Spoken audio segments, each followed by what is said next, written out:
Can y'all hear me now? You know what? I didn't even have myself added to the thing. I took myself. I did this thing before. I did this before. I don't know why I always this is the second time I've done that, where I would take myself out of the stream itself after I turn the music off. I don't know why I do that. Y'all can hear me now. Cool. I'm sitting here going through all the people that's here, and I'm looking over in the chat and he's saying, "Oh, I can't hear you. I can't hear you." Cool. But yeah, okay. Let's do that over. Shout out to everybody who is here in the chat so far. I'm gonna start at the bottom and work my way up.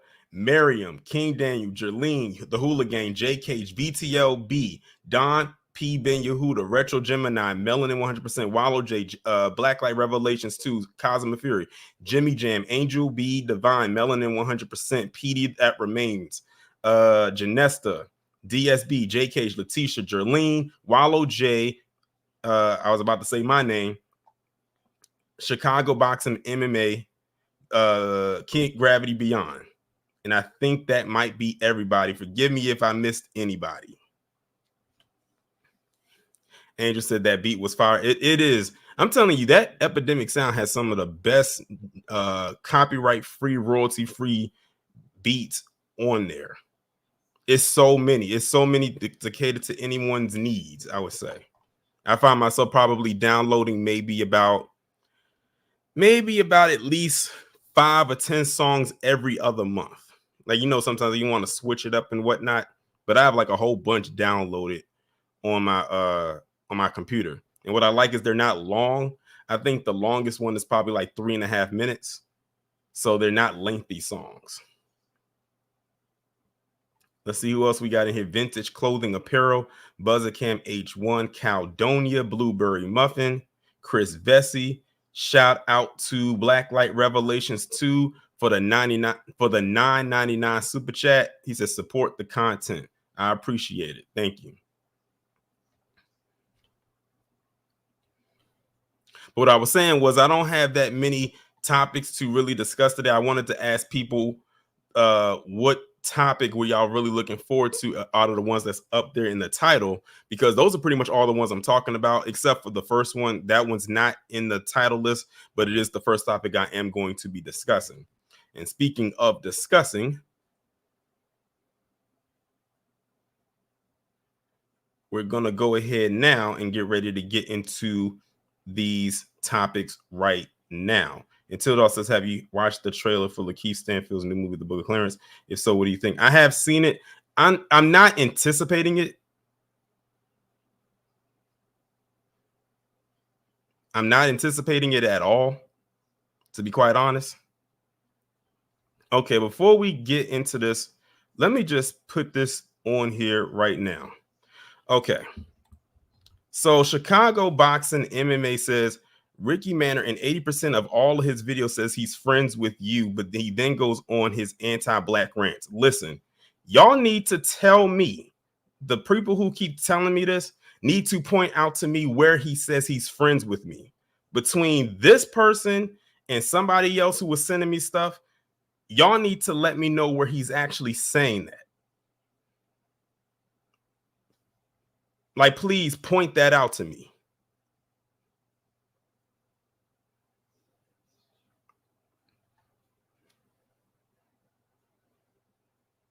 Because if you're not going to do it, then it's just a baseless rumor.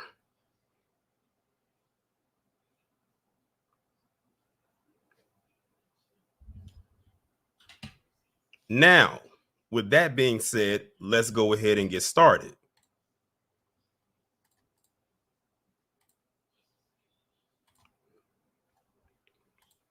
The first topic I wanted to talk about is a positive one. As y'all know, if there is any type of black excellence type of story out there to put out there, I want to make sure to go ahead and highlight it. And that is starting with Gervonta Davis. Now, if y'all don't know who Gervonta Davis is, he is a well-known, very successful boxer out of Baltimore. Well, he has decided to give back to his city of Baltimore by doing this wonderful gesture right here. So I'm going to go ahead and play the news clip, and we will go ahead and discuss. Baltimore boxer Gervonta Davis has several titles to his name. Now he's donning a new role in the city, developer. This block here of Sandtown, Winchester, is where Davis grew up. Now it's largely abandoned and filled with vacant homes. Davis recently bought up 2 buildings on Whittier Street. He hopes to be an example for others living in the neighborhood. I feel as though we put more, I don't want to say money, but more stuff in the city that the kids and people can do in the city. I feel as though the city will be better for everybody. Everybody on this block, that once lived when I was here. Definitely a memory for sure. I will always have a memory of them in my behind my in my mind. One, two, three. Right now, Davis's team is rehabbing 2 homes. Eventually, the plan is to acquire an entire block, rehab the homes, and convert them to affordable housing. Shout out to Gervonta Davis, aka Tank, for doing this. That is definitely a dope gesture of him to do, especially since he is from Baltimore. He has a lot of love. I remember when I was working his boxing event back in January. It's crazy to believe that was in January of this year. How many people came to that event? There was a lot of love there. Unfortunately, I couldn't stay because I had to get home. That train was not about the backup for nobody, and there was a lot of people that came out there, so he had a lot of support. So definitely shout out to him for doing that. And yes, that is how Baltimore really looks. So for those of you who only got your Baltimore references from The Wire, that's how it actually looked. Like one thing I always heard when they was filming The Wire is that they didn't have to really do that much to make that area look the way that it did. That's how it already looked. And the crazy part about it is The Wire came out in 2002. So you're talking 21 years ago. It got canceled in 2008, and it still looks like that. At least in that part. Now that's the city. That's the like the city part. The county looks a little bit different, if you know what I mean. So definitely shout out to him. Kid Gravity said, you said you heard there was a possible arson the next day. No, I didn't hear about that. And you want to know what's so crazy? This happened in Baltimore. Now, Baltimore is like 45 minutes north of me. And someone sent this to me because I didn't know about it. So they kept it kind of like on a local level. It wasn't like they put it on a clearly not a national level.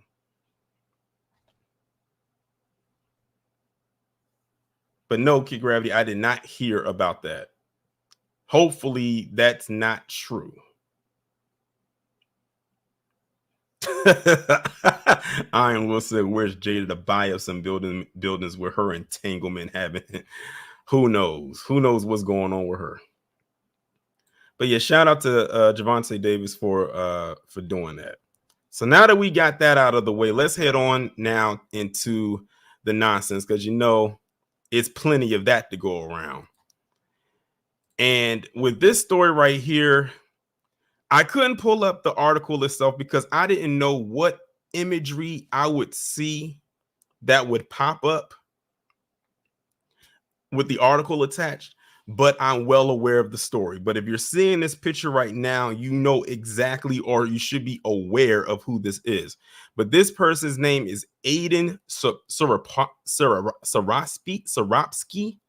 I know I completely butchered his name, just like he butchered his career.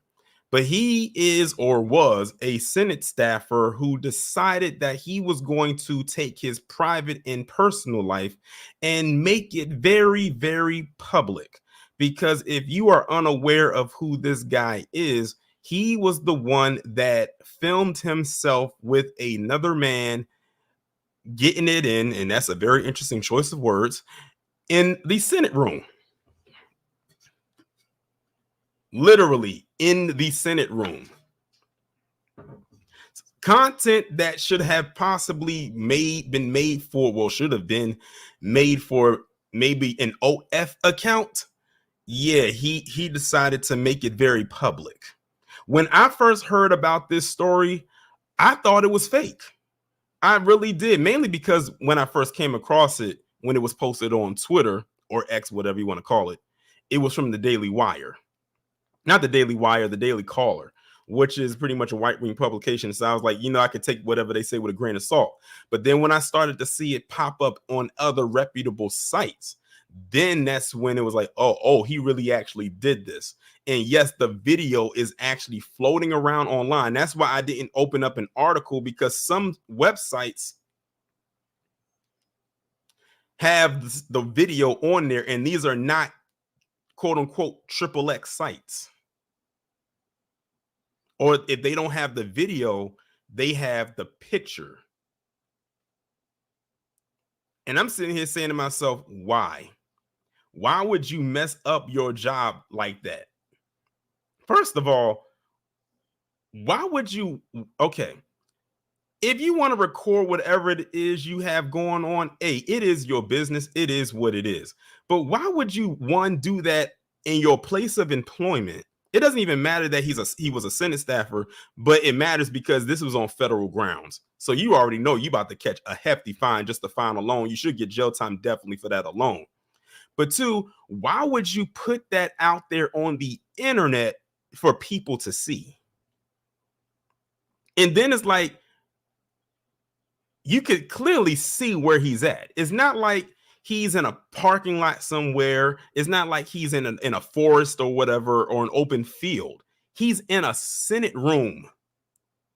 I'm sure they had to literally completely thoroughly sanitize that entire room after what he did.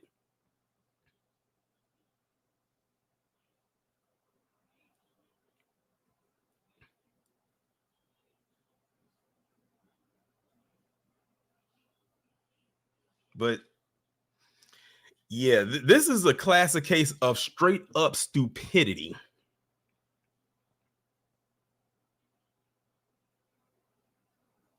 This almost reminds me, if y'all remember, I had did a video about he wasn't a politician or anyone connected to any like politicians or anything like that, but he did have a prominent job. I forgot what it was, but he ended up, I think, getting fired from his job because they found out he had an OF account.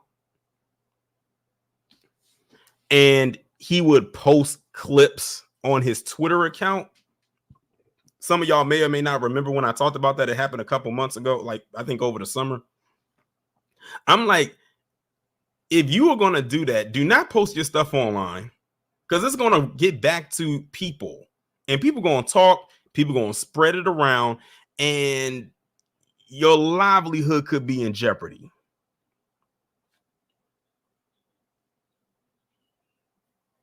But yeah, when I first heard about this, I thought it was fake. I really did. I was like, there's no way this actually happened. But then when I kept seeing it pop up all over the place, I was like, oh, this is real. Oh, this is real. And Rob, I'm looking at the chat, like Rob got all the jokes right now. He said he was a staffer, then was actually delivering some. I feel filthy reading that aloud on this stream.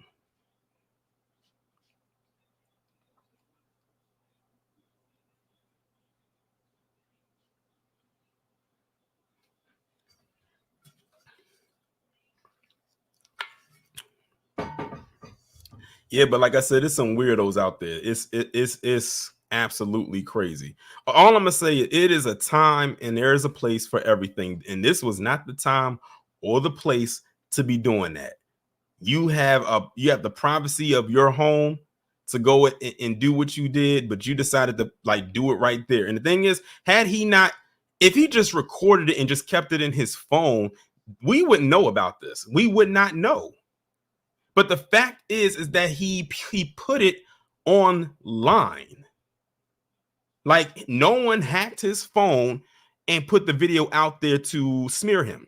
He willingly put it out there online and not behind a paywall like OF. He put it like on social media where everybody could see it.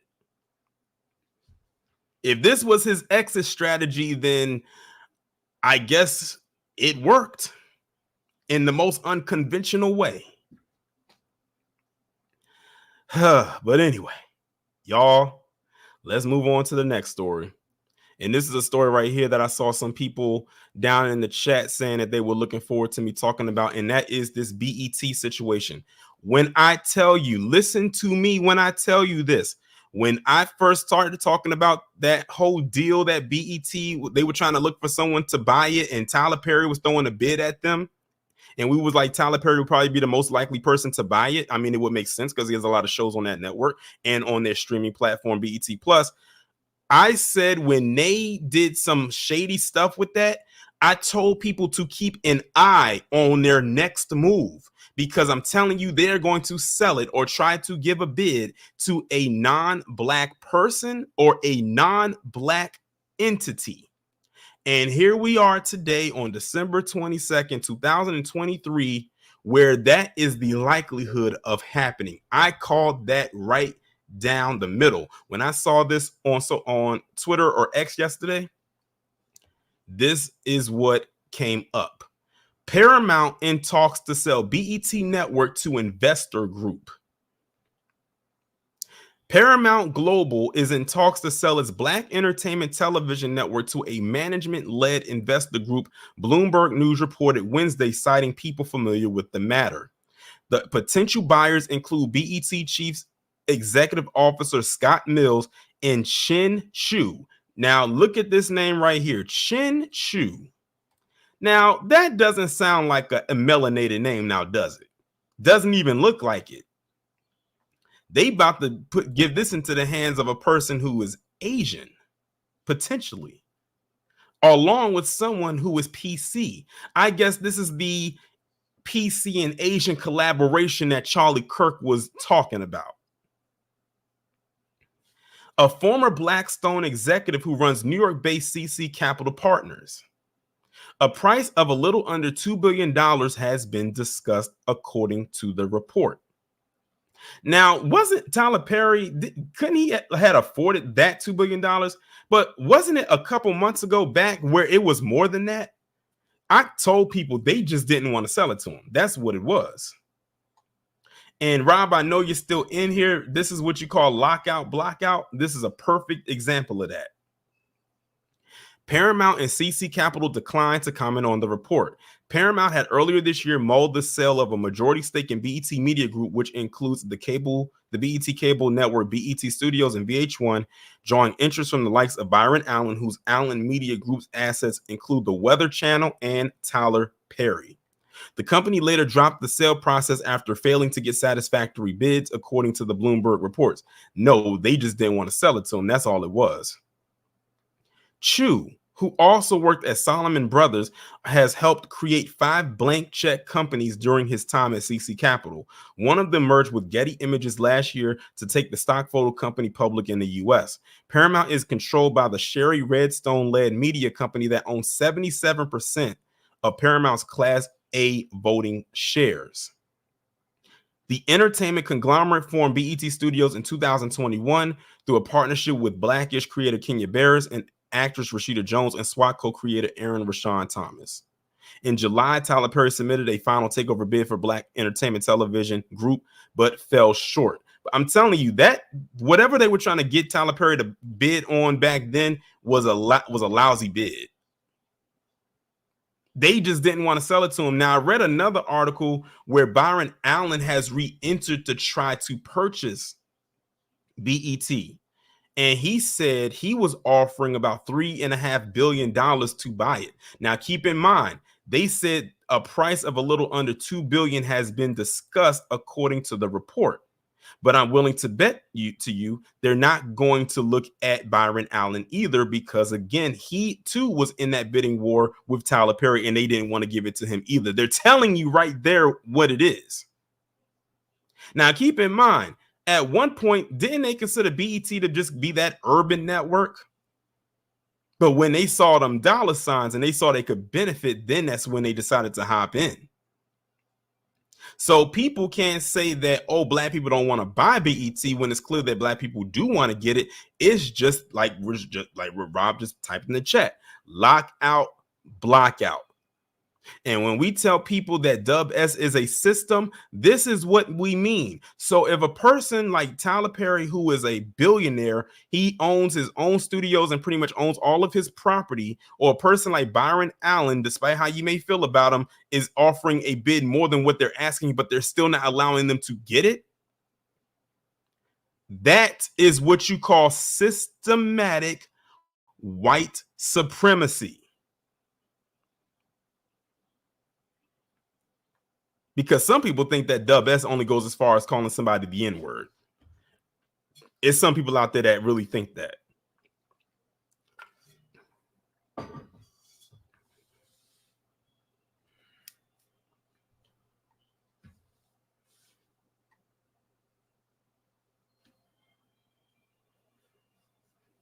Let me see what y'all talking about. VTLB says they wanted Tyler to pay $11 billion for those UPN reruns. Meanwhile, Achu can get it for less than $2. Exactly. Janessa said, what happened to Deborah Lee? She's no longer the CEO. I couldn't even tell you who the CEO. Well, yeah, she's no longer the CEO.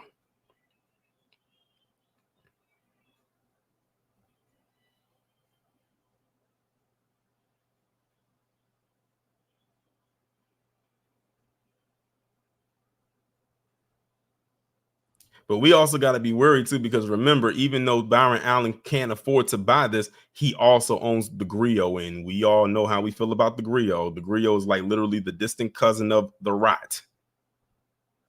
K Gravity said BET finna become Beijing Entertainment Television. You know what's interesting? I looked at a video on YouTube where they were doing like the backstory on BET, like, you know, where it started at and where it is now, but they were really focusing like on the BET Awards and stuff like that.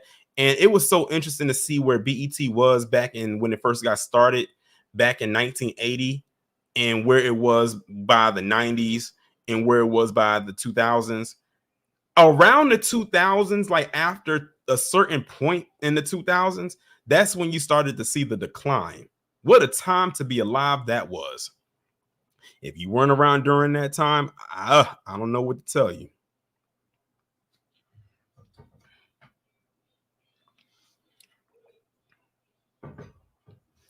Yeah, I think that, like what Renee said, the original owner, who was Robert or Bob Johnson, should have never sold it.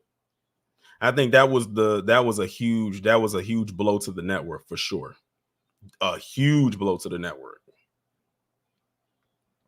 Because when he sold it to like Viacom and stuff like that, you started to notice the changes happen. Not all at once, but over time. And the changes weren't for the better either, unfortunately. So there's that story right there. So let's move on to this one. And this is about 45. Y'all already know where we headed with this one. So 45, unless you've been living under a rock, has been disqualified from being on the Colorado ballot due to his role with what happened on January 6th. So let's go ahead and see what they're talking about on here. The Colorado Supreme Court ruled Tuesday that former President Donald Trump is disqualified from holding the presidency under the Constitution's so-called insurrection clause and ordered the Secretary of State to exclude his name from the state's Republican presidential primary ballot. The landmark decision from the divided Colorado Supreme Court that Trump cannot hold public office under the Civil War era provision is unprecedented, and it marks the first time a court has found him to be ineligible to return to the White House due to his conduct surrounding the January 6, 2021 attack on the U.S. Capitol. Never before has a court determined that a presidential candidate is disqualified under the clause, Section 3 of the 14th Amendment. And shout out to J. Cage for the $20 super chat. He said early 2000s BET was popping. Oh, most definitely. What's going on, Moochie? And shout out to AW1 for being a member 20 months. I appreciate it. He said, what's up, Torian? You're the man. I appreciate you. No, you are. Well, I'm not sure if AW1 is a man or woman, but I'm just saying you are, because you've been a member of the channel for 20 months. That's a long time. That's going on 2 years. That's crazy. But shout out to you nonetheless. Asked about the Colorado Supreme Court's ruling on Wednesday, President Biden told reporters it is up to the court to determine the application of Section 3, but there is no question Trump supported an insurrection. The ruling does not apply outside of Colorado, and the state high court, whose justices were all appointed by Democratic governors, paused its decision until January 4th, one day before the deadline of Colorado Secretary of State Jenna Griswold to certify the candidates for the state's March 5th primary. We conclude that because President Trump is disqualified from holding the office of president under Section 3, it will be a wrongful act under the election code for the secretary to list President Trump as a candidate on the presidential primary ballot. The court's majority wrote in an unsigned opinion. Therefore, the secretary may not list President Trump's name on the 2024 presidential primary ballot, nor may she count any write-in votes cast for him. I'm not going to read anything more because it's a pretty lengthy document, but y'all pretty much get the gist. So yeah, they are basically saying 45, you can get all the votes that you want, but you won't be getting any votes in this state. Now was shout out to Tildar12 for becoming a member of the channel. I appreciate it. Thank you. Shout out to you. Now keep in mind, y'all, Colorado is a blue state. So even if he was to stay on there, he probably wouldn't have won that state. But stranger things have happened. It could have turned into a swing state. Now I know that, I think Kid Gravity might still be here in the chat. This is his area of expertise, so I'm not going to try to go too deep into all of the details. I'm going to kind of stay on the surface with this one. But yeah, I don't think I've ever seen something like this before. In my lifetime, I don't think I've ever seen something like this. But there was some people that decided that they was going to quote unquote stand in solidarity with him. And that person I'm talking about is Ramen Noodles. So when Ramen Noodles got wind that Donald Trump was going to be disqualified from being on the ballot in Colorado, he decided that he was going to withdraw.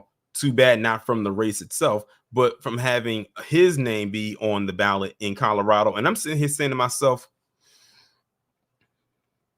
stupid is as stupid does. Because why in the hell would you decide to make this move when you need all the support you can get? You just removed yourself from an entire state. You're not doing well right now. You need all the support you can get, and you decided that you are going to withdraw from the Colorado GOP primary to support Donald Trump. Are you kidding me? Because if this was flipped the other way around, Donald Trump was not going to withdraw from the state. He was going to keep himself right in there. Exactly, Mr. Lone Wolf. He gave himself his own L. But I also read somewhere the reason that, when you think about it, and in hindsight, with Ramen Noodles is when you think about it, 45's base is his base. So wherever 45 goes, he's going to go like a little leashed lap dog.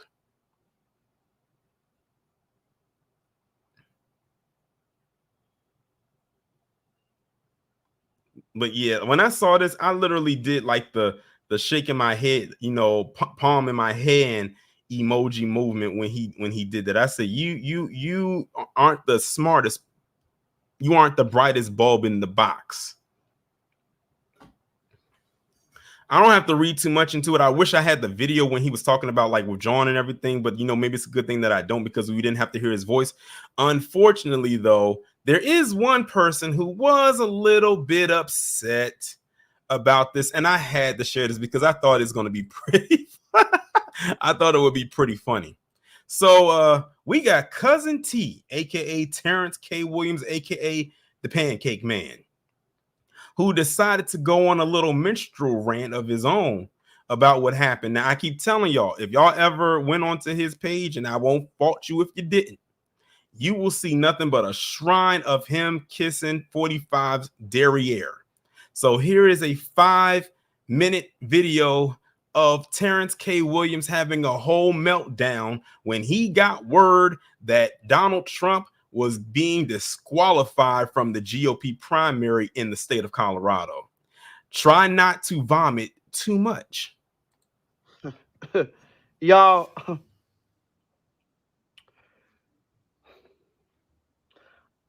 I'm going to give everybody a fair warning.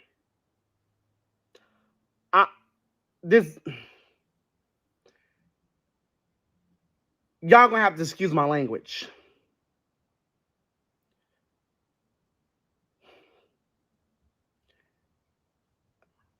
And I hate to talk like this, but this is some straight up bullshit. Excuse my language. People like to say, fuck Joe Biden. I say, fuck these damn judges who thought they had the right to disqualify President Trump from being on the 2024 ballot when he has not been convicted of any damn crime. What happened to innocent until proven guilty? What happened to innocent until proven guilty? Name, Trump has not been convicted of shit for him to be disqualified from the 2024 ballot. Who paid these judges to do this shit? Who paid them? How? Follow the money. Follow the paper. Follow the paper trail. Follow the money. Who paid them? We need to look into these judges and see how much money they have made in the last year or months or weeks. Because they probably got paid to do this bullshit. And they need to be removed from the bench. But I'm going to tell you this right now, people. You see what they're doing to Trump when he's clearly done nothing wrong besides put America first. Evidently, that's a crime. Evidently, giving up your luxury lifestyle, losing billions of dollars from being the president is a crime because all the other presidents made a whole bunch of money. Left office with way more money than what they came in with. Trump lost a lot of money just by being the president. But somehow he's a criminal. Somehow, I don't get it. But if you think that they won't do this shit to you, you got another thing coming. You got another thing coming. But you want to know something else? They are afraid. Oh, yeah, they're scared. Oh, yeah, they are scared of what's going to happen when he becomes president. They scared because all these crooked ass Democrats are going down. Because when Trump is back in office, shit is going to hit the fan and all their asses is going down for all the crimes they have committed. When Trump get back in office, he is knocking damn doors down, baby. And they know it. And they scared. They scared. But he coming. And he will win. Because people are waking up. And people are sick of this bullshit. And everybody with common sense can see that they are going after this man for no good reason. No good reason at all. Name one good reason why he shouldn't be the president. Don't worry, I'll wait all day. I'll be up all night. I'll be up to 4 o'clock, 5 o'clock in the month. I will be up all damn morning waiting on an answer. What did Trump do to be disqualified from being on the 2024 ballot? What did he do to make you think he shouldn't be the president of the United States of America and he should be disqualified from ever running again? What the fuck? I told y'all. Excuse my language. But I'm not holding back. And I'm not going to keep it clean. Because I can't keep it clean when these damn Democrats are playing fucking dirty.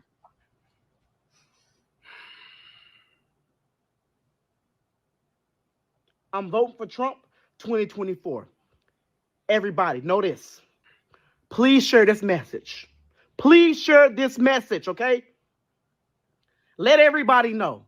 If Trump is disqualified from being on a ballot, in any state, people can still write his name in. Write his name in.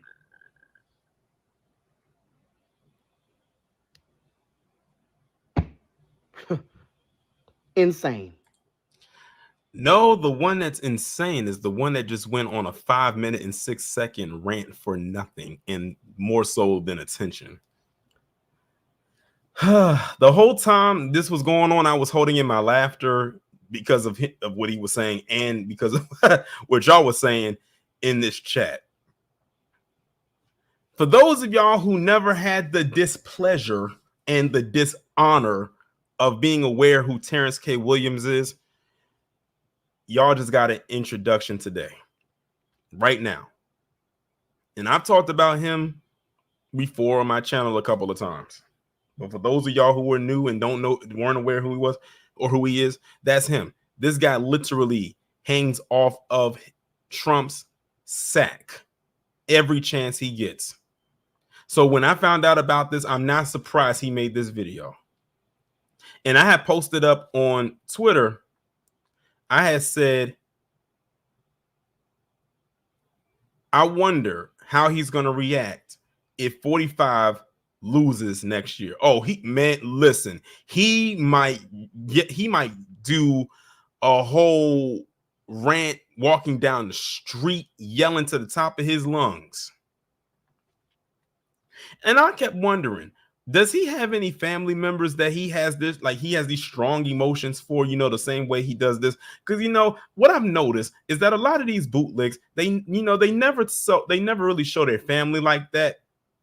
Oh, we don't know who their family are, but if I was their family, I would stay clear of them as well. This guy right here wouldn't get no invite anywhere. Bump just getting invited to the cookout or the family reunion.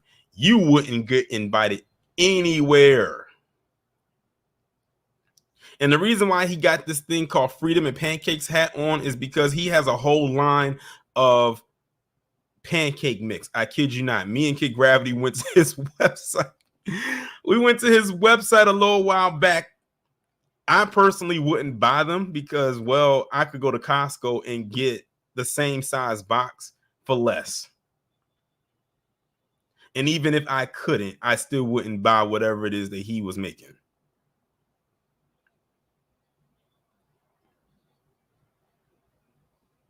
But yeah, this is all this guy does all day is get on his page, and he wakes up, he goes, probably checks his notifications and puts up a tweet about how much he loves Trump.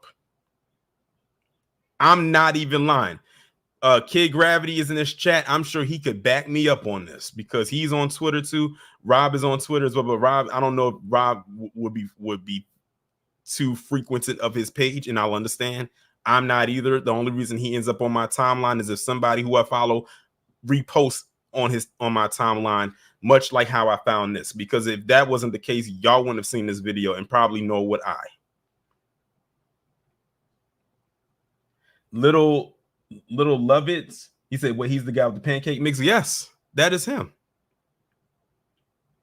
That is him. And see, Kid Gravity said it right there. He says it's hilarious, sad, and depressing. And it really is. So while we know that the Democratic Party has their shields, and we've talked about them and exposed them and over again, and we'll continue to do so, they have theirs as well. Another one got exposed the other day, that Rob Smith, or as I call him, my nickname for him is Bousse, who went to that MAGA event, and literally they called him everything but a child of God. And what did he do? Run right to CNN, the quote unquote liberal network, to air out his grievances and cry all over Abby Phillip. Like Kid Gravity said, November 5th, 2024, the grift will be over. I said it's coming to an end. It'll be over. And for some of them, it's already ending now. They just don't even realize it. Some of them, it's already over, but they're still trying to hold on by a thread. Queen Mom says, is he related to Candace Owens? Not to my knowledge. You're the second person that had asked me that, but not to my knowledge. I don't think that they are related.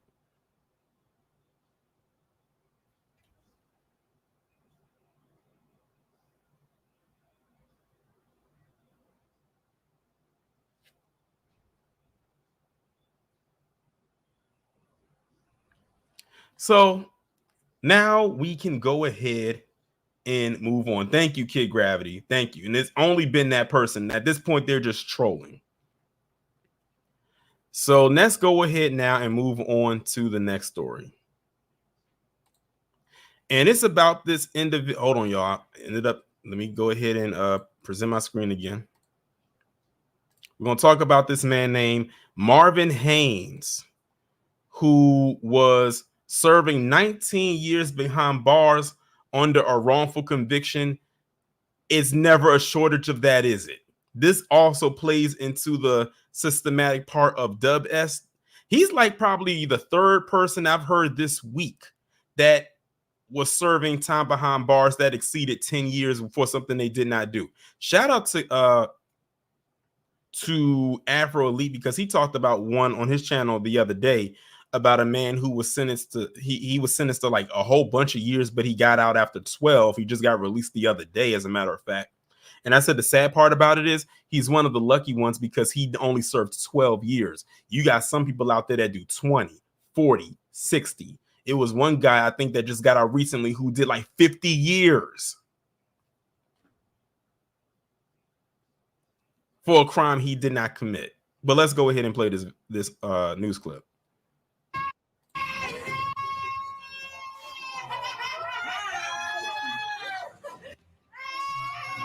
It was a moment Marvin Haynes and his loved ones will never forget. 10 days ago, Haynes walked out of the Stillwater prison a free man after nearly 20 years behind bars for a murder he maintained all along he didn't commit.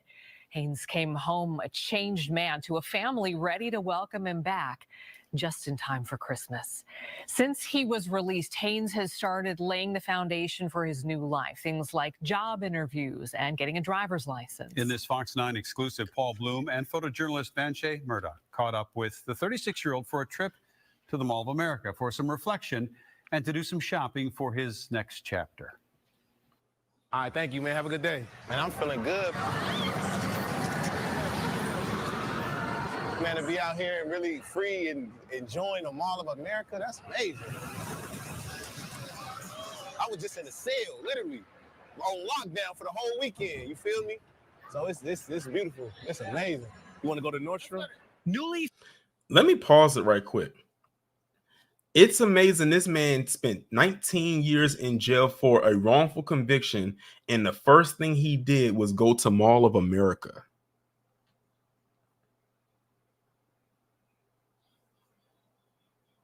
He went to the mall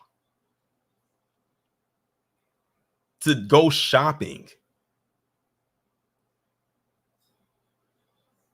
He could have did anything else, and he went to the mall. I'm not saying it's a bad thing, but he went to the mall. Like, really let that like sit in right quick of what I'm saying when I say he went to the mall.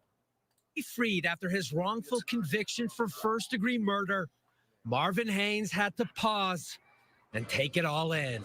Hell no, they ain't have Nickelodeon. That's why I'm just like, what? Yeah, it's big, man. Haynes figured the last time he visited the Mall of America was early 2004, just a few months before his arrest at the age of 16. Marvin, stand right there. Stand right there. Look straight at the window. Here now, after being stripped of his life and locked up behind bars for 19 long years, Haynes reflected on his journey. Conditions were never good in prison, you know what I mean? I would never say that it was even bearable. I hated it every second, every moment in there. So it's big, it's major right here to come out here. It's a lot of people in there we're only convicted that will never see this because the justice system just won't give them justice. So for me to overcome that and be here, and seeing it. Yeah, Ironwood, this is in Minnesota. Yes, man, I feel good. And allow the man to repeat after me. Don't move. Where's the tape? Where's the tape? Minneapolis police zeroed in on Haynes as their primary suspect in the deadly shooting of Randy Shear inside the family's McKinley neighborhood floral shop. An apparent armed robbery attempt on a Sunday morning in May. The case rocked the community, with detectives attempting to coax a bogus confession out of the scared teen. You've never been in this flower shop. Why would your fingerprints be found either in there or on some things inside there. In the end, there were no fingerprints, no DNA, no surveillance video, and no murder weapon tying Haynes to the slaying. Despite his insistence he had nothing to do with Shear's murder, a jury found Haynes guilty, and he was sentenced to life in prison. Why are you here today, nearly 2 decades later, still fighting your case? Because I'm innocent, 100%. With the assistance of his attorneys at the Great North Innocence Project, Haynes' case recently received fresh judicial scrutiny. His legal team demanding the court toss out the conviction due to what they argued was unconstitutional investigative tactics and reliance on questionable eyewitness identification. After a hearing in late November, Mary Moriarty and the Hennepin County Attorney's Office had seen and heard enough. He was a 16-year-old boy who had little chance to defend himself against a legal system that determined wrongfully that he was guilty of this murder. Upon his release, just days after his 36th birthday, Happy birthday, dear Marvin! Prosecutors welcomed Haynes back to the courthouse with a heartfelt apology and a pledge to right the wrongs of the past. You lost the opportunity to graduate from high school, to attend prom, have relationships, attend weddings and funerals, and spend time with your family around the holidays. I am so deeply sorry for that. Man, it's crazy. To know I was just in a cell and I'm out here now, it's crazy. With his partner Shannon, who stood by Haynes through many years of incarceration alongside. You got it? Damn, this is gonna be crazy. The couple now focusing on the future. It ain't totally around. Making up for some of that lost time together. There was the youthful joy. Man, I ain't doing this again. And excitement of a roller coaster ride. I've been searching for these since I've been got out. These are the ones I've been anxious to get right here. The buzz of finding that perfect pair of Jordans. Let me get a large. The pleasure of devouring a Philly cheesesteak for lunch. Can I get 2 of them chunky ones right there? And some fresh baked cookies for dessert. Let me get half and half, please. Absolutely no restrictions anymore. Only pure freedom. Yeah, I was extremely limited. But now to have my power back, to have my life back, it means so much to me. And I know now to cherish it every moment. So that's what I've been doing. You got some nice stuff in here, too. Beyond all the food and entertainment, Haynes knows there's work to be done. Hey, baby, so you finna grab me 2 sweaters? I want this one and that one. He used a trip to the mall to shop for a new wardrobe. Yeah. Man, what you did? How long you did? 19 years, man. We're only convicted. Story this morning. We're only convicted, man. I just this morning seen I was on CNN with it. It's been a long journey. Yeah, no, they just showed us about them having you in that check room. You kept asking for your mom. Yeah, man. Thank you, bro. I appreciate it. Haynes found support here from the team at Levels Fashion and Apparel. This a large? They'd heard Haynes' story on the news and gifted him some clothing. Welcome home, I appreciate it, man, for real. It's only up from here. Absolutely. Absolutely. No other way. It's shocking to go from a prison system where I was treated like a scumbag and treated like I was a murderer. You know what I mean? Like, and to get this love is, man, I appreciate it. And while his legal team is confident Haynes will eventually qualify for potentially hundreds of thousands of dollars in state compensation for his wrongful conviction, Haynes is taking no chances. Give me a nice place, I deserve it. You know what I mean? So, yeah, just get my life back. Just get everything in order like a man should have. Haynes is now interviewing for jobs and wants to use his platform to speak out and help others who believe the criminal justice system failed them. It's sad that it took 19 years for me to get justice, for someone to be like, you know what, we got this wrong, let's correct it. It took that long. It should never took that long, but it happened. It is what it is. Let's help the next person so it won't be 19 years. Marvin Haynes is so looking forward to spending Christmas together with his family next week, something they have not done in nearly 2 decades. And as he looks ahead to the new year, Haynes is excited to lobby lawmakers and wants to work with the Great North Innocence Project to amplify stories of injustice, working to free others especially those individuals he personally came across in prison whom he believes were also wrongfully convicted. All right, so there's that right there. And as this was playing, I was looking at the chat. I was looking at the comments section. It was like very mixed. I guess you can say reactions to what people was hearing. Some people were saying, "Oh, I'm glad that he got out. Oh, where's the compensation? Where are the people that are behind him actually being convicted?" And a host and a gang of other things that are mentioned in here as well. But something that somebody mentioned in the chat that some people did not catch is that he went in when he was 16 years old. So we already established that. He's 36 now. He just turned 36. Mentally, he's still 16 because he literally got his whole childhood snatched away from him at the age of 16 and was forced to grow up the minute that he hit that cell. At that time, they didn't care he was 16. At that point, he became an adult. So mentally, when he got out, it was like literally like a kid in a candy store. So when he went into that mall, that's why I said keep in mind he's going to the mall. The first place he went to was the mall, because that was probably one of the last memories he had before he got locked up almost 20 years ago. That was probably one of the last things he remembers as far as the outside world. So he wanted to go back to that to basically pick up where he left off. He's going to need, but one thing I didn't see a lot of people put in the chat is the amount of therapy he's going to need.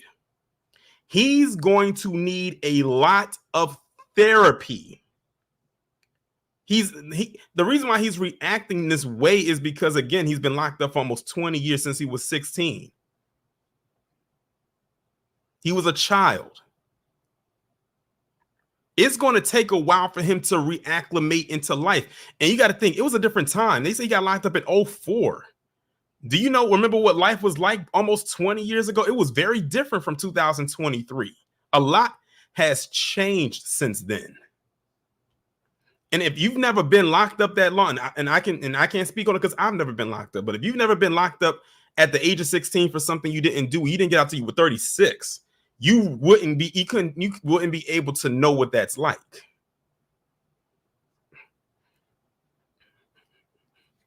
I'm glad that he has his lady still beside him. She's a real one, because some people would have left. Some people would have gotten impatient and walked, and she stayed. Shout out to his family who stuck by and helped him fight this for all these years.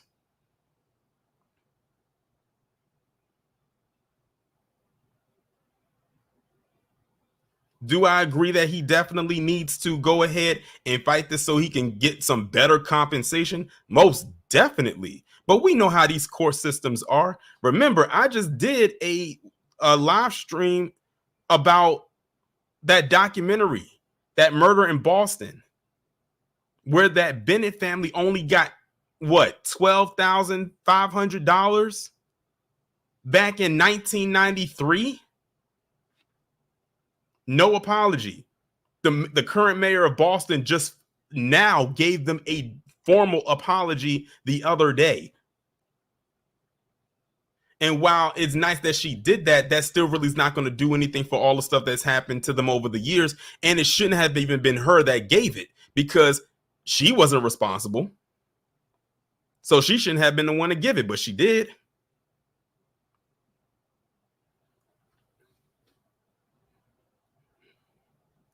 This also goes back into what I was saying about how this is a systematic system that we are in, and you have people out there that think that what we talk about is all in our head and we're making this up, when it's laid out for you right here. When is the last time you saw a PC person go to jail at the age of 16 for almost 20 years for a crime they didn't commit? I'll wait. Because if it was PC, they would have made sure to try to put that on blast as much as humanely possible.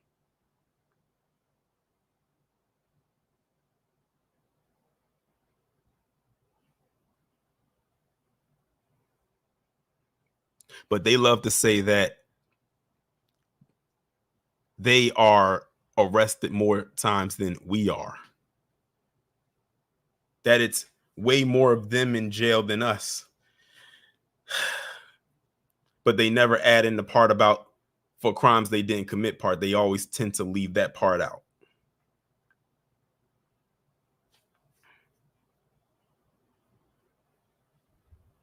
And keep in mind, this is also the same state where Derek Chauvin deleted George Floyd back in 2020.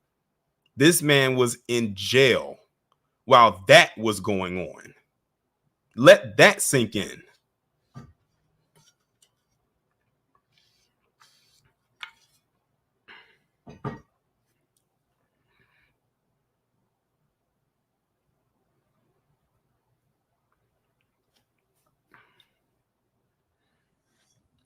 But all in all, I'm glad that he's out. It definitely should not have happened. He missed out.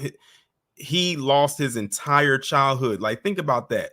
He spent the entire of his 20s and over half of his 30s. Well, half of his 30s in jail for a crime he didn't commit. I'm literally a year or two younger than he is. In 2004, I was 15 or turning 15. Going into my sophomore year of high school while he was getting ready to be locked up.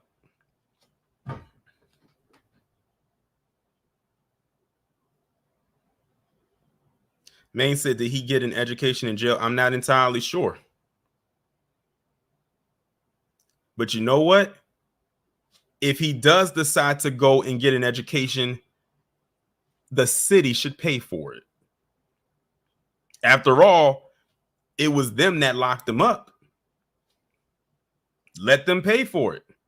In my opinion, this man should be living tax-free, rent-free, bill-free, tax-free, all of that for the rest of his life.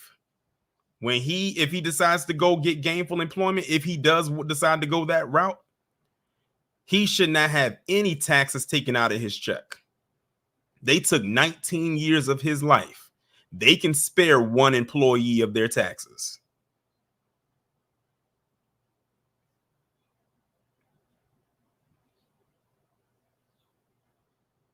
But then again, we live in this establishment. So what I'm saying is wishful thinking.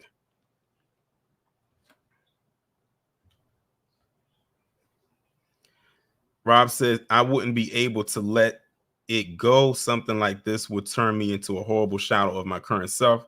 Better off leaving me in jail. Well, Rob, I already know your mentality behind this. I already know like how that would be for you. And I hope it never gets to that point, because if it does, I'm going to be like, y'all better stand back. He's about to blow. What's going on, Stardust, Spirit of the Most High? But that's just how I would put it. If we was in a perfect world, his life would be set for the rest of his life. He would be set. He would have to want for nothing. He wouldn't have to work. His family would be, not only just him, but his family. Because again, not only was he going through something, even though he was locked up, but his family was going through it too with him for almost 20 years. His girlfriend was going through it as well.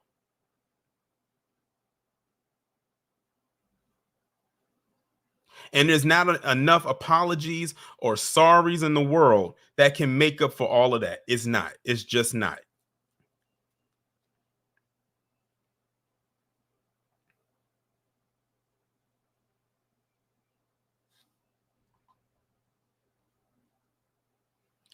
Rob said, real life Netflix movie. You know what?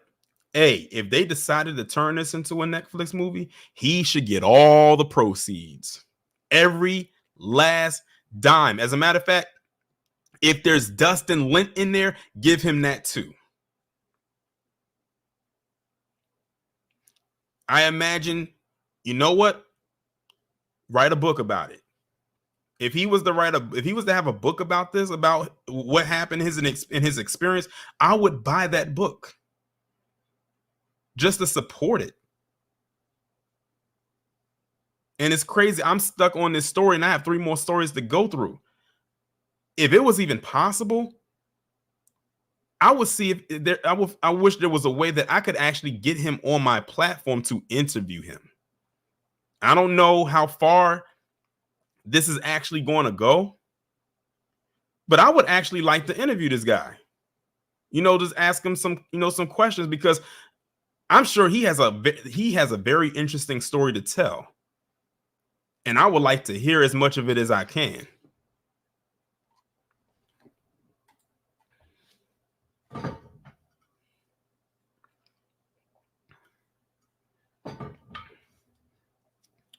But now, we got to continue on with the stream.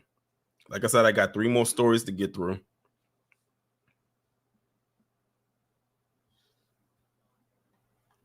So let's go ahead and go here. So a lot of people was asking me, they was asking me, Torian, was I going to do a stream or a video talking about Jonathan Majors?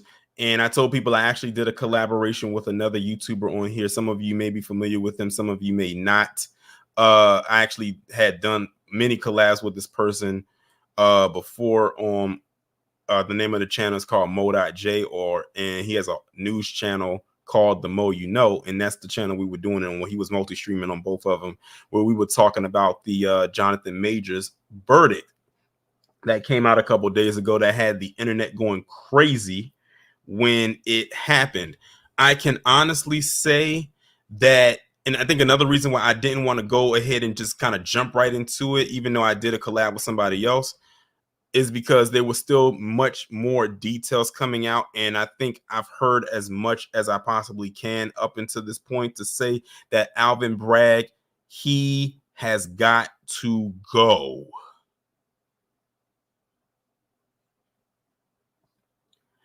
Alvin Bragg, the district attorney in New York, has got to go as soon as possible. I told some people who are from New York a couple weeks ago, y'all have a trinity of corruption in that state. Your governor, your district attorney, and your mayor. Those 3 together are bad for business. And I know why Alvin Bragg is doing this, because he wants that attorney general job, and he will do whatever to whoever to get it. Because keep in mind, Alvin Bragg did not bring up any charges, or he didn't prosecute, rather, because they did charge her. Him and his office did not prosecute Grace Jabari, or Jabri, however you pronounce her last name. If he would have had a spine, this case probably would have went a little bit different. Now, as we all know, he had 4 charges against him, and he was found guilty of 2 of them. I think one of them was harassment, and the other one was like reckless assault or something like that. Both misdemeanors, by the way, which people were questioning, how did this even make it to court?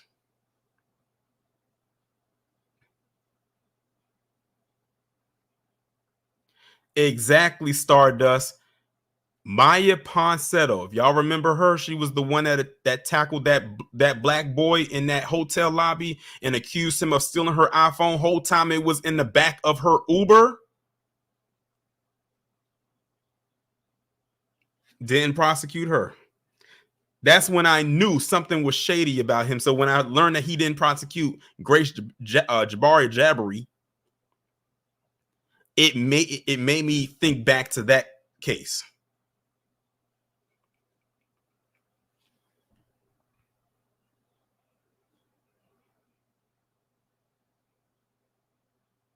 Now, the story floating around is that the MCU and Disney has dropped Jonathan Majors from future projects. Of course, you know he's, or at this point probably was, playing Kang the Conqueror, which was a huge pivotal role, not only for him, but also the ongoing phases. Now, some people saying, well, we still need to wait for an official statement from Disney and the MCU, but at this point, I think it's probably dead in the water. And they are saying that he will be formally sentenced on February the 6th, 2024. And I'm going to be honest with you, this man ain't going to get no jail time. I'm calling it now. He is not getting any jail time. The most they will probably do is probably get him in. He might have to do be on probation. I'd said that if anything, if they really wanted to do something with him, then it should have been if they wanted to just do maybe anger management classes. Because there are people out there who have done way worse and were not fired. Can we say Ezra Miller?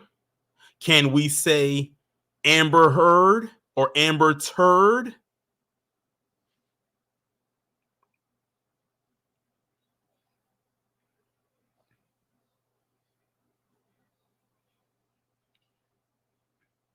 Shoot, even Robert Downey Jr. had his faults, and they managed to revive his career with being Tony Stark, aka Iron Man.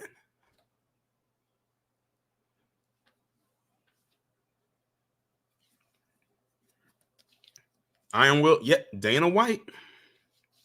And he's still over there being the overseer of the Octagon. And we saw him on video actually slap his wife. It's crazy. That's coming up on a year. Because that was on New Year's Eve last year. Mel Gibson. If y'all didn't know yet, Mel Gibson was on that the miniseries The Continental, which is the prequel to John Wick. Sean Penn, Alec Baldwin, Charlie Sheen. Charlie Sheen actually just popped up in the news today. Apparently, a female neighbor of his, got arrested because she was choking him out. I didn't read the article, so I don't know what happened, but I wouldn't be surprised if he started it. Considering we know of Charlie Sheen's past, I wouldn't be surprised if he kicked that off.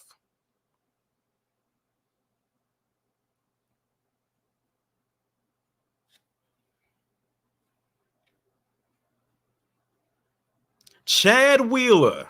How could I forget?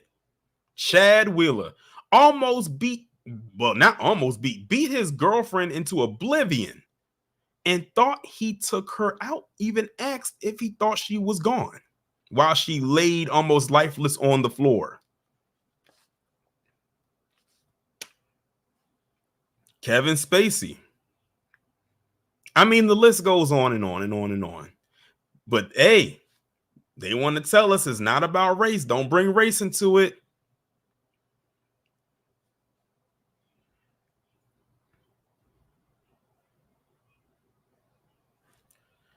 So yeah, that's pretty much it as of right now. What I truly believe Disney or Marvel should do, and I said this to some people yesterday, is wait to see what the outcome is on February 6th and then release an official statement. Because I'm gonna tell you this right now, I have seen online a lot of black people, a lot of black MCU fans said that if the MCU or Disney, because Disney owns Marvel, drops Jonathan Majors, that they were going to boycott the MCU going forward.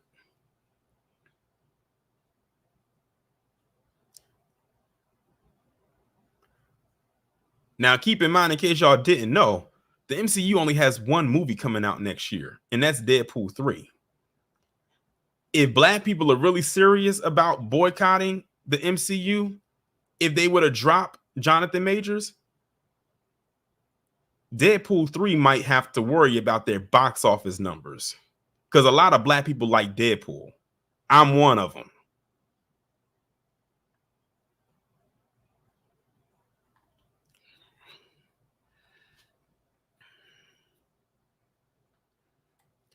So that's pretty much all I have to say about that. Let's move on to this next story. Now, this one right here is absolutely insane. Coming out of Seattle, where you have this high schooler who was marked incorrect on a quiz for saying only women can get pregnant. I was like, oh God, here we go again. We got that intersectional crowd claiming that, Hall T can get pregnant, but you have this high schooler who said that only women can get pregnant, and they got marked incorrect. A Seattle high schooler was marked incorrect on a history quiz when he stated that only women can get pregnant. The 10th grade student at Chief Sealth International High School reportedly failed the true-false quiz titled Understanding Gender versus Sex. They would never give me a quiz like that back in high school. I'm just saying. And I'm sure neither any of you in this chat. In his ethnic studies world history class, his mother told the conservative radio show Jason Ranch Show Sunday. The student labeled two statements true. The first, that all men have equipment, I'll just put it like that, and the second, that only women can get pregnant. He was marked incorrect for both. What? Hold on. Time out.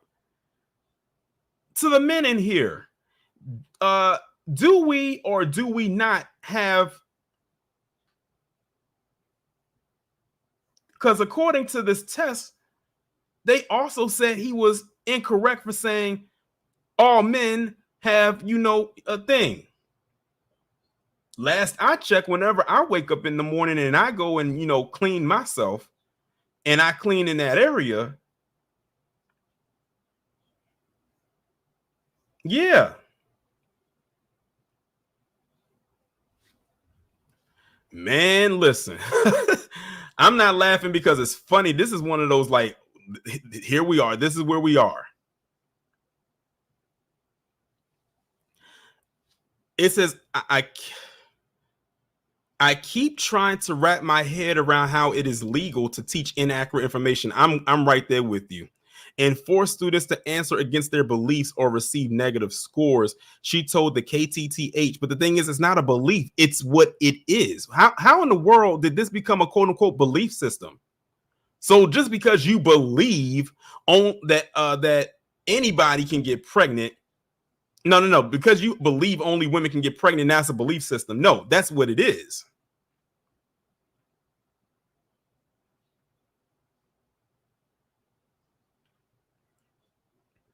Other questions on the quiz, which was administered about 2 weeks ago, asked students about pronoun usage and gender as a construct. Okay, I need to know, who was the teacher that gave out this test? I need to know. Who was it? The mom who said she felt frustration and anger over the quiz also said her son, who is white, is often berated by teachers at the school who have reportedly accused him of being racist and a product of the patriarchy that teaches young boys not to care about anything, according to the Rant show. Seattle Public Schools said the quiz was meant to promote inclusion and was in line with lessons taught in the ethnic studies class. Y'all, I'm so glad. I am so glad I am far removed from the public school system, because this is absolutely ridiculous. A course description states that students will be investigating the global economy, society, and culture. Seattle Public Schools remains committed to fostering inclusive environments that encourage the exploration of contemporary issues, particularly the examination of power systems such as racism and patriarchy, a spokesperson for the district told the Post in a statement. This dedication extends to providing a space for thoughtful exploration and dialogue on these issues. The district also noted the failing quiz grade will not affect the students' overall grade in class. That's not the point. It's the fact that you gave this person a failing grade for stating what was true that you said was not true. I told someone the other day how they get people is through their kids. The parents are already set in their ways. But if you can get the kids, that's where it's at. And see, now this person is in high school, so they're between the ages of 13 and 18. So if they can't get them at the high school level, guess where they're going to go? Middle school and elementary. And truth be told, they don't even have to try to go there. Some of them are already there. This is why a lot of people are getting into homeschooling. And when we be talking about there's an agenda, this is at the core of it. The student's mother said her son was expressing his own beliefs with his quiz answers. See, again, the fact that they're calling it a belief, it's gotten to that point. So if a person with an XX chromosome can give birth and a person with an XY chromosome has a tool, I'll just put it like that, that's now a belief system. It's gone from actual biology to a belief system.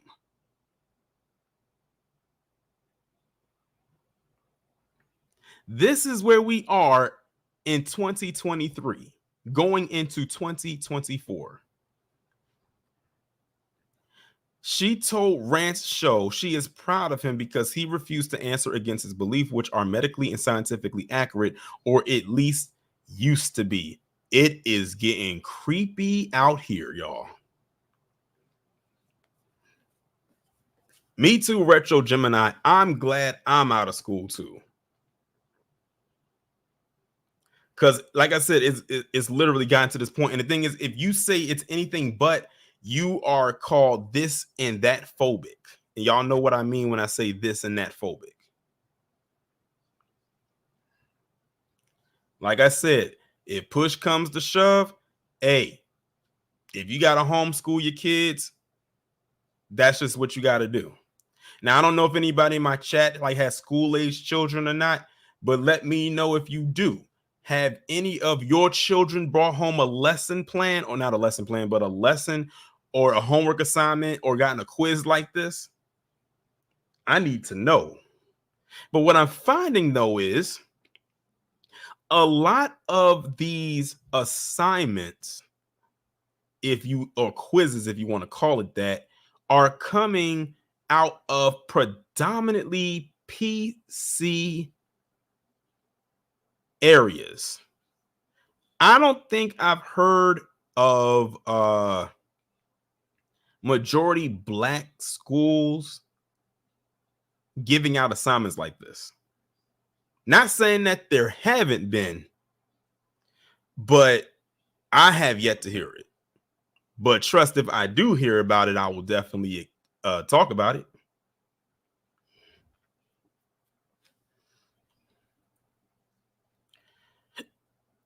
But let's go on to the last story right here, and that's involving Taraji P. Henson.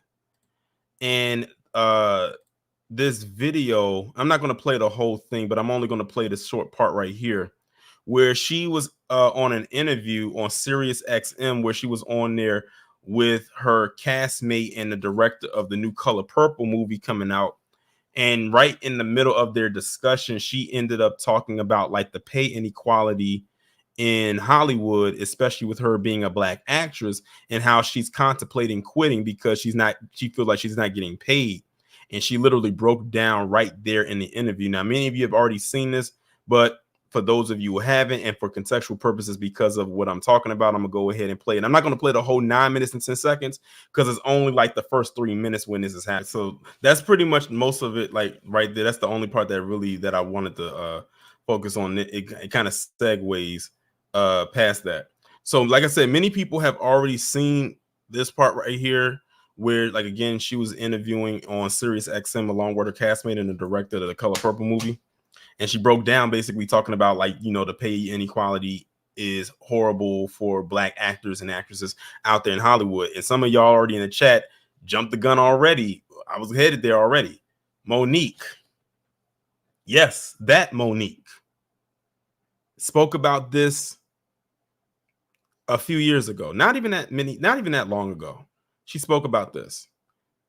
And when she was talking about it, her words fell on deaf ears. We heard her. I was definitely in full support of Monique getting paid what I felt she should have got paid, especially with that Netflix special, because a lot of people were upset that Amy Schumer, of all people, got paid all this money, as dry as she is, over Monique, especially a woman who's been in the industry way longer than Amy Schumer. When she said that, people shut her down. The industry was already slammed the door in her face, because by that time, she already pushed back against Oprah, the Mammy Supreme Wig Free, as I like to call her, Tyler Perry, and Lee Daniels. And then shortly after that, she ends up getting blackballed out of the industry for a while. And she started to reemerge, and then that's when she made those comments. And then she pretty much almost got blackballed again when she said it. And a lot of people pushed back against her and said that, oh, you need to stop complaining. Oh, you got all this money and everything like that. Because they weren't trying to hear it from her. Then you have some of these PC actresses that will get up and grandstand on these stages at these award shows after winning these awards and talk about there needs to be equality for actresses in Hollywood. Let me tell you something. When they're saying that, they're not talking about a Taraji P. Henson. They're not talking about a Monique. They're talking about your Meryl Streeps, your Julia Roberts, your Anne Hathaways, and so on and so forth. Just imagine what it could have been. Let me tell you something. Black Hollywood, and Harvey has said this a long time, Black Hollywood has been off code for a very long time. Not every last one, but as a collective. One of the most on code things that Black Hollywood could have done was stand by Monique when she made those comments. And then when they did that, they could have formed their own union within a union. Because remember, speaking of union, them SAG-AFTRA writer strikes and actor strikes that went on back in from May all the way to October, if we're talking about in its totality. And now here we have the strike has been over for like 2 months now. And Taraji P. Henson is on this interview on Sirius XM crying about the low pay that she receives. I actually found out that when she did that movie, The Curious Case of Benjamin Button, what she was nominated for an Oscar for, of course, she starred alongside Brad Pitt. Her team was trying to negotiate her to get paid $500,000 for that role. By that time, Taraji P. Henson had already established herself in the industry. I remember seeing Taraji P. Henson on Sister Sister back in the day. No, not Sister Sister. Smart Guy. I remember seeing her on Smart Guy back in the day. If y'all are old enough, y'all remember. Then, of course, she did Baby Boy, and that's when she really started to get noticed. She did Hustle and Flow. She did Four Brothers. She was in a few music videos with Jamie Foxx and so on and so forth. Then she did Curious Case of Benjamin Button, where she was nominated for an Oscar. Her team negotiated to get her $500,000. Do you know that for that role, she only got paid $150,000?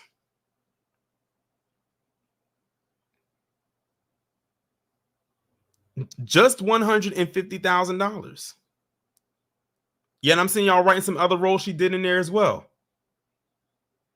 Then she went on and she was the lead of a show, Person of Interest, on CBS. But it wasn't until she got the role of Cookie Lyon on Empire that the world saw her. Now, mind you, I just listed off a good chunk of her resume that we knew of her. But they didn't know her until she played that role. Now, if y'all are familiar with that role, And then that's when she started winning awards. That's when she became noticeable. That's when she, quote unquote, crossed over. Then she started doing other, movies as well after that. And even with all of that, she still gets shortchanged.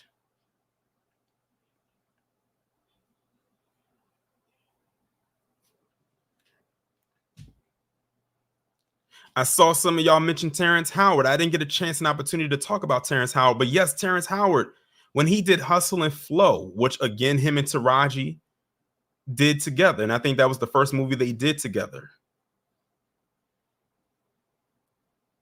I think he only got paid like $50,000 for that role. And he, in that movie, was nominated for a few Oscars, including himself. Then he went on to do other things. And then he landed Iron Man, in which he had to take a pay cut, or he willingly took a pay cut so Robert Downey Jr. could get paid. Because remember, at the time, Robert Downey Jr. was going through a lot of personal and legal issues. Terrence Howard at the time was a bigger name than Robert Downey Jr. Then all of a sudden, the next Iron Man movie comes out, and it's not Terrence Howard, it's Don Cheadle. And I did a video talking about that issue that Terrence Howard had. It's a lot. It is a lot. If y'all go back and look through my videos, you can find when I talked about that.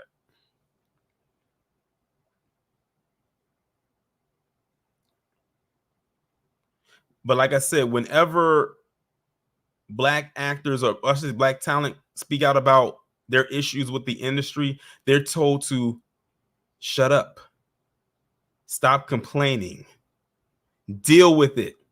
Oh, you're a millionaire. Like Taraji said, you're a millionaire. You good. She just broke it down for you. You don't pocket all of that money. She says half of it goes to taxes. Then you have to pay your team. And whatever's left over is for you, which is not much. It's some people out here who's not even in this industry who are doing better than some of them are, truth be told. Now, of course, if you invest properly, then, of course, it will pay off for you.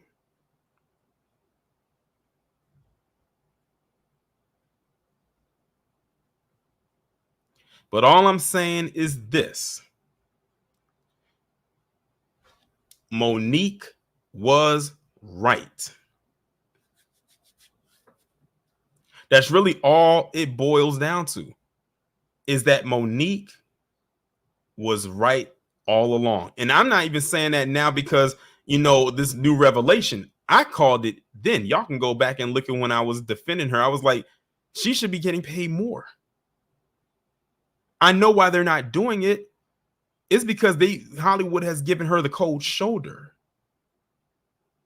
I don't know if y'all are aware of this or not, but how the Oscars is set up is that whenever the actor who wins for a particular category wins in the previous year, the next year they present for the opposite gender. So, for example, when Monique won her Oscar for Precious back in 2010 for supporting actress, she was supposed to come back to the Oscars the following year to present the award for Best Supporting Actor. If you look at that, she was not there. It was somebody else. That's because by that time, she was already blackballed by the industry. It didn't take them long to do it.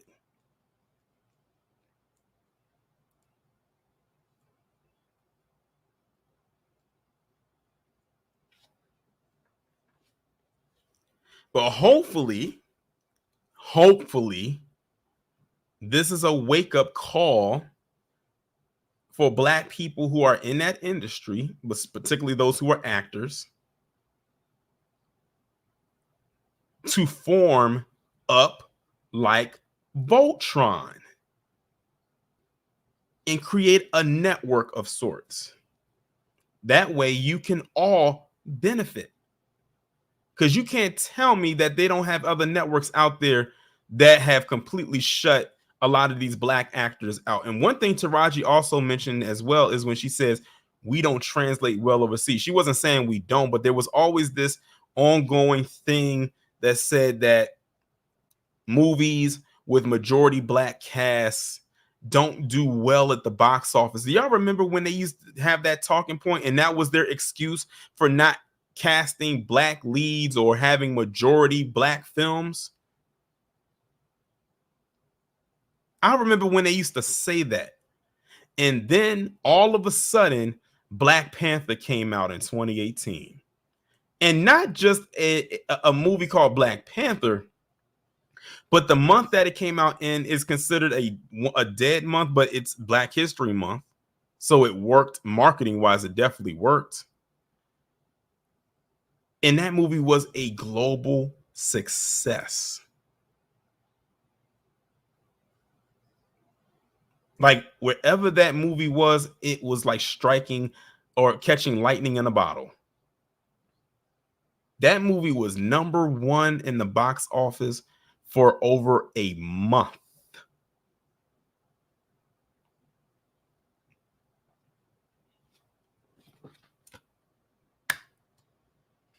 But they like to say that that doesn't sell. And Black Panther wasn't the first one,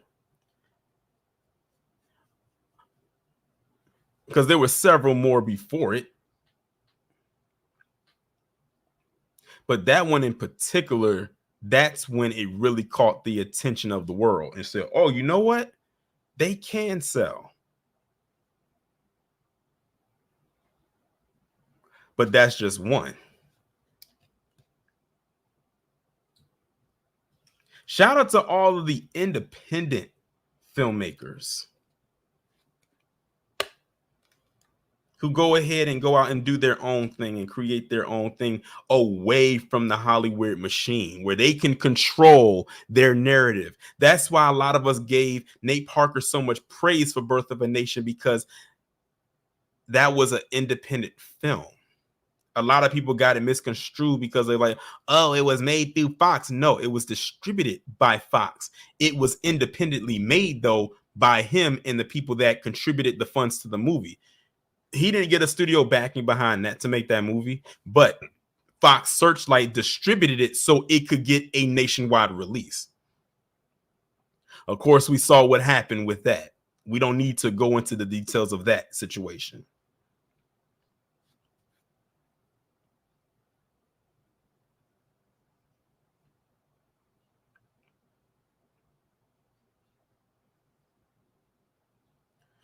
But I hope that everything works out for Taraji, because, you know, she is a DMV native such as myself. You know, she's from here.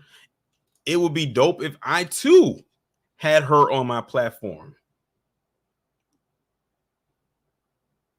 to discuss this further.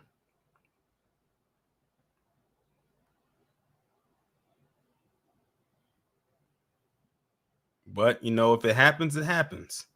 If it doesn't, there's no sweat off my back. All right, y'all. That is going to bring this stream to a close.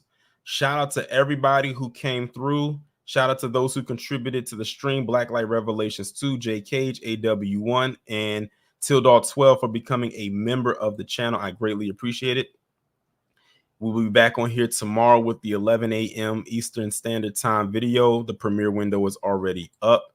So if you haven't done so already, be sure to go ahead and hit that notification button so you'll be notified when it does premiere and you can get that notification. With that being said, y'all enjoy the rest of your evening. Enjoy, you know, your weekend. And I will talk to you all in the next one. Be safe and be one.